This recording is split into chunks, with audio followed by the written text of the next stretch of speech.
RH15, Giselle Ricaport. Come in, Giselle!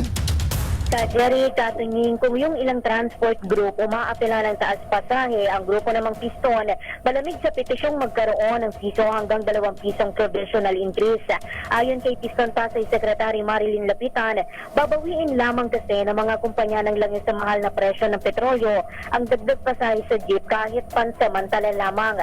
Bukod dito, ipasakit niya ang panawagan sa mga commuter na karamihan mga ordinaryong manggagawa na wala naman anyang umento sa sahod, din sa mga mag-aaral na umaasa lamang sa public transport. Sinabi pa ng Piston Pasay Secretary na long-term solution ang kailangan, kabilang na yung pagbasura sa oil deregulation law, pagbabalik ng kontrol ng presyon sa Estado, at pag-aalis ng excise tax sa ilalim ng chain o tax reform for acceleration and inclusion law at ang value-added tax o VAT. Pakinggan natin ang bahagi ng panayam kay Lapitan. Pag-isipan nyo na yan. Ang mas importante dapat na gawin nila, yung alisin na yung VAT. Para makaminos yung price. Para hindi dumagdag yung presyo ng langis.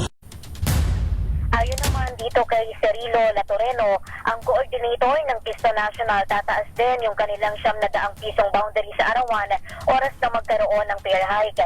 Ito'y lalo pat kadalasan wala umanong nahihitang fuel subsidy ang mga tsuper dahil direkta itong ibinibigay sa mga nagparehistong operator at conforme pa kung mag-aabot ito sa mga jeepney drivers.